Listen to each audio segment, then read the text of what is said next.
కేతిరెడ్డి గారు, ఇప్పుడు ఎలాగో వెళుతున్నారు, పొత్తులు పెట్టుకోవచ్చు, పెట్టుకోకపోవచ్చు, ఏదైనా జరగచ్చు. ఒకవేళ పొత్తు కుదిరితే అప్పుడు ఎలా చూస్తారు? మీ పార్టీ ఆ 3 పార్టీలు అంటే ఒక 2014 నాటి 3 పార్టీల కలయిక మళ్ళీ ఎదుర్కోవాల్సి వస్తుంది మీరు. అంటే ఆ రోజు సందర్భానికి ఈ రోజు సందర్భానికి డిఫరెంట్ సినారియోస్ నడుస్తున్నాయండి. ఆ రోజు ఇప్పుడు మీ ఇంతకుముందు చెప్పిన విధంగా 2014లో వచ్చినప్పుడు బీజేపీ నుంచి కూడా కొన్ని ప్రామిసెస్ ఉన్నాయనేది అందరికీ తెలిసినది.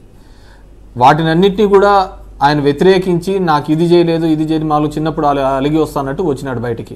ఏదో ఒక బూచి చూపించాలి కారణం. దాంట్లో ప్రత్యేక హోదా కావచ్చు, లేకుంటే పోలవరం కావచ్చు. అన్నిటికంటే ముఖ్యం ఏంటంటే నరేంద్ర మోడీ గారు సభలలో చెప్పిన మాట ఏంటంటే ఏ చంద్రబాబు నాయుడుకో ఏ పోలవరం ఏటీఎం చేసి ధరఫ్ అని చెప్పినాడు. అంటే ఏటీఎం లాగా దాంట్లో డబ్బులు తీసుకోవడానికి ఉపయోగపడింది తప్ప ఎప్పుడు మేలు చేయలేదు అనే పద్ధతిలో ఆయన చెప్పడం జరిగింది. మరి దానికి ఆయన వాళ్ళు ఏం చెప్తారు?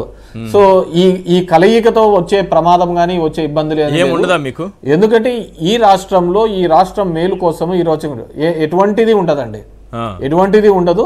ఎందుకంటే ఈ రాష్ట్రంలో మొదటి నుంచి కూడా we are aiming for the 60% of the vote share. ఇంకా రెస్ట్ 40%లో మిగతా వాళ్ళు ఎవరెవరో అందరూ డివైడ్ చేసుకుంటా పోతున్నారు.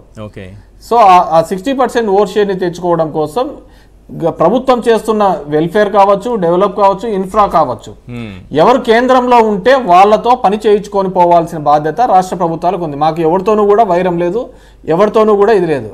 అది రాష్ట్ర ప్రభుత్వం పైన కేంద్రంలో కన్నా బీజేపీ వస్తే వాళ్ళతో కావచ్చు, ఇంకోటి వస్తే ఇంకోటితో కావచ్చు. ఎందుకంటే మనము కేటగిరీలు చాలా క్లియర్ కట్ గా చెప్పడం ఒకటి ఈ రాష్ట్రం యొక్క అభివృద్ధి తప్ప మేము వేరేది ఏంది లేదు అని ఆలోచించి చెప్తున్నాం. ఎందుకంటే తెలంగాణలో కూడా వద్దనుకున్నప్పుడు ఈ రాష్ట్రం సార్ 3 పార్టీలు కలిసి వస్తున్నాయి, అందులో కేంద్రంలో చాలా ప్లీజ్ అండి 1+1 అనేది రాజకీయ కాదు. చెప్పండి. కేంద్రంలో బలంగా ఉన్నటువంటి బీజేపీ సహకారం టీడీపీకి ఉండబోతుంది ఒకవేళ పొత్తు పెట్టుకుంటే. అయినా సరే ఏం కాదని ధైర్యంగా ఉంటారా మీరు? ధైర్యంగా ఉంటారు. రాజకీయాలు 1+1 ఎప్పుడు 2 కాదండి. ఇప్పుడు ఇదే బీజేపీని వదిలిపెట్టినప్పుడు 2009లో మహాకూటమి అని చెప్పేసి 6-7 పార్టీలతో వచ్చినాడు చంద్రబాబు నాయుడు. ఏమైంది? కాలేదు కదా. అంతకుముందు 2004లో పాపము ఇతను అడ్వాన్స్ పోతా ఇతనికి చెయ్యి ఇరిగిందని చెప్పేసి అది బాంబ్ బ్లాస్ట్ జరిగిందని నాకు సింపతి ఉందని దేశవ్యాప్తంగా సింపతి వస్తుందనే ఉద్దేశంతో వాళ్ళని కూడా అర్లీ ఎలక్షన్స్ కి తీసుకొని వచ్చా. ఏమైంది? వాళ్ళు కూడా నాశనమైనారు. చంద్రబాబుతో ఎవరైనా సహజీవనం చేసినా ఎవరితో నడిచినా గానీ వాళ్ళ కొంప కొల్లేరు తప్ప వేరేది అయ్యేది ప్రసక్తే లేదండి. దాంట్లో వేరేది లేదు. ఖచ్చితంగా what we did to the state, ఈ రాష్ట్రానికి ఏం చేసినామని చెప్పే మేము ఓటు అడగడానికి పోతున్నాము. అవతల 100 మంది వచ్చినా ఈ రోజు వీళ్ళతోని చెప్తున్నాడు. మొన్నటి వరకు కాంగ్రెస్ తో కూడా పోయినాడు కదా, ఏ రోజు కూడా వరి కాలేదు కదా. చంద్రబాబు నాయుడు పోయే పొత్తులన్నీ కూడా దీన్ని ఎలా చూస్తారు సార్? ఇదేంటి రెండు ఆయనకు తప్ప ఎవరికి చెల్లదండి, మారిపోతుంది ఆయనకు తప్ప ఎవరికి చెల్లదు. జనం ఆలోచించుకోవాలా. జనం ఒక నాయకుడి యొక్క ఆలోచన విధానం అవసరాలకు ఏ విధంగా అడుగులవుతుంది. ఇప్పుడు సింపుల్ థింగ్ చెప్తా. వాళ్ళ నాయనకి కేసులో ఉన్నప్పుడు లోకేష్ పోయి ఆడపోయి అపాయింట్మెంట్ తీసుకొని చేసినాడు. అప్పుడు ఏదేదో చెప్పినాడు. ఇమ్మీడియట్ గా ఏం చెప్పినాడు? కిషన్ రెడ్డి గారు వాళ్ళ పురేంద్రేశ్వరి దగ్గర నుంచి నాకు ప్రెజర్ పెట్టించినాడు, నాకు అపాయింట్మెంట్ ఇప్పేవని. కానీ అంతకుముందు ఏం చెప్పినాడు? నేను ఎవరితో లేదు, మాతో ఎవరు వస్తే అని. ఇట్లాంటి గంభీర మాటలన్నీ తీరా ఆయన కిషన్ రెడ్డి చెప్పిన తర్వాత ఈయన గాలిపోయినది.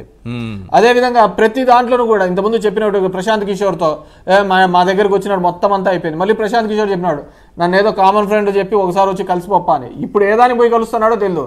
ఇతను ఇప్పుడు ఏదానికి పోయి కాళ్ళు పట్టుకుంటున్నాడో తెలియదు. ఎందుకంటే బీజేపీ కేంద్రంలో బాగా బలంగా ఉంది, అది మనం నిజంగా ఒప్పుకోవాల్సిందే. కాబట్టి వీళ్ళ అవసరాల కోసం ఏ విధంగా వాళ్ళను ఏ లింకుల కోసం పోయి కాళ్ళు పట్టుకుంటున్నాడో తెలియదు. పొత్తు ధర్మం ప్రకారం పవన్ కళ్యాణ్ పోయి మాట్లాడుతున్నాడా, లేదంటే అతను ఇప్పించినాడా, ముందు పంపించిన నలుగురు.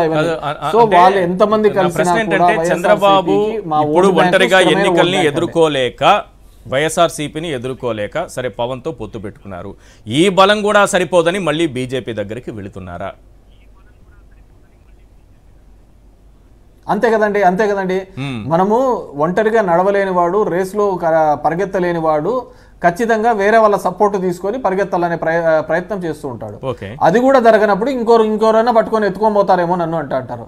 మామూలుగా ఎప్పుడు చేతగానప్పుడు మనం ఒక చోట ఉంటారు, మామూలుగా ఎక్కడికైనా పోయినప్పుడు నడవలేని పరిస్థితుల్లో డోల్ అడుగుతాం, ఆ డోలు కడితే వాడు ఎత్తుకొని పైకి తీసుకొని పోయి ఆడు వదులుతా అంటాడు.